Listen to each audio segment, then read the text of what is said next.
इचलकरंजी में राष्ट्रवादी शरद पवार पार्टी के कई कार्यकर्ताओं का अजित पवार पार्टी में प्रवेश हुआ। उप मुख्यमंत्री अजित पवार ने कहा, लाडली बहन योजना किसी भी परिस्थिति में बंद नहीं होगी और कार्यकर्ताओं को वो संगठन मजबूत करने की अपील की।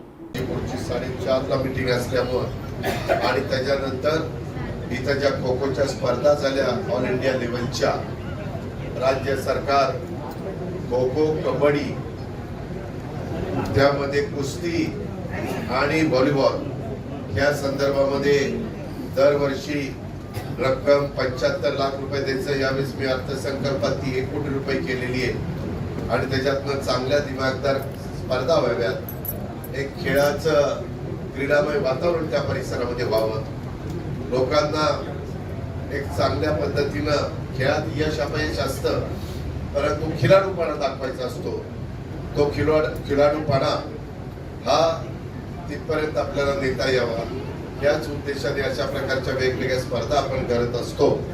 त्यावेळेस मी मगाशी मुश्रीफ बोलताना म्हणाले की मी खो-खो असोसिएशनचा अध्यक्ष आहे, आता नाही, मागे मात्र अनेक वर्ष होतो। आता मी एकाच कुठल्या तरी असोसिएशनचा अध्यक्ष राहतो, त्याच्यामुळे मी आता महाराष्ट्र राज्य कबड्डी असोसिएशनचा अध्यक्ष आहे आणि महाराष्ट्र ऑलिम्पिक असोसिएशनचा अध्यक्ष आहे, त्याच्यामुळे महाराष्ट्र ऑलिम्पिक असोसिएशनच्या अंडर हे सगळ्याच क्रीडा प्रकार येतात।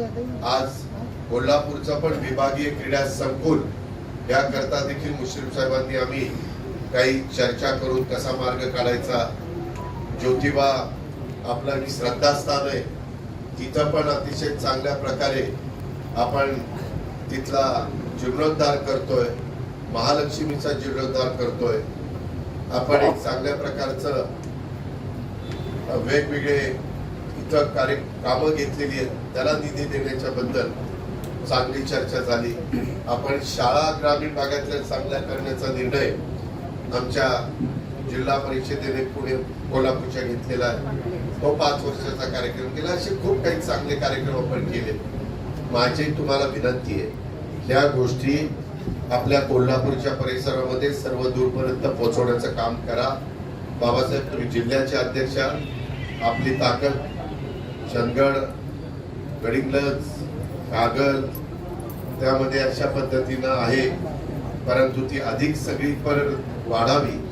उद्याच्याला जास्तीचे आमदार कोल्हापूर जिल्ह्यातनं शहरातनं राष्ट्रवादी काँग्रेस पक्षाच्या विचाराचे यावे, पण अजित पवारांनी भाषण सांगून ते होणार नाही, त्याकरता संघटन मजबूत असलं पाहिजे, त्याकरता कार्यकर्ता मजबूतीने उभा राहायला पाहिजे, माझ्या युवती उभ्या राहिल्या पाहिजेत, माझ्या लाडक्या बहिणी उभ्या राहिल्या पाहिजेत आणि सर्व समाजाला तिथं सामावून घेतलं पाहिजे।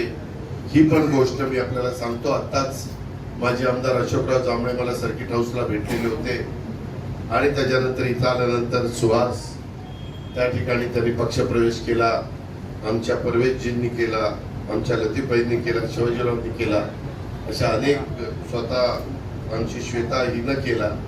त्या सगळ्यांचंच मी मनापासून स्वागत करतो आणि सभासद नोंदणीचा कार्यक्रम आम्ही राज्यामध्ये घेत असलेले चांगले निर्णय ते जनतेच्या पर्यंत पोहोचवण्याचं काम तुम्ही सगळ्यांनी करावं अशा प्रकारची विनंती करतो। मला पुन्हा कोल्हापूरला बोलवलेच आहे, की त्यावेळेस आल्यानंतर जसा उल्लेख मुश्रीफ साहेबांनी केला तो पण मोठा पक्षप्रवेशाचा कार्यक्रम आपण त्या ठिकाणी घेऊ।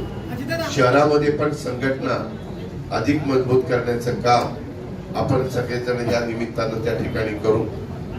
म्हणजे कोल्हापूर शहर असेल, इचलकरंजी शहर पण तसं मोठं शहर आहे, अशा पद्धतीनं या सगळीकडं आपण काम करण्याचा प्रयत्न करू। इथं आल्यानंतर ज्या प्रेमाने आमचं स्वागत केलं त्याबद्दल विठ्ठलराव आणि अमित आणि बाकीच्या सगळ्यांना मी धन्यवाद देतो, त्यांचे सगळ्यांचेच मी मनापासून आभार मानतो। आणि विद्यार्थी संघटना, युवक संघटना, महिला संघटना, बाकीच्या सगळ्या संघटना यांनी उत्तम पद्धतीनं काम करत राहावं अशा प्रकारची त्यांना विनंती करतो। सभासद नोंदणी करा ही पण विनंती करतो, सर्व घटकाला त्याच्यात सामावून घ्या, वेगवेगळ्या क्षेत्रातल्या मान्यवरांना देखील त्याच्यामध्ये सभासद करण्याचा प्रयत्न करा अशी सूचना करतो आणि या ठिकाणी थांबतो। जय हिंद, जय महाराष्ट्र।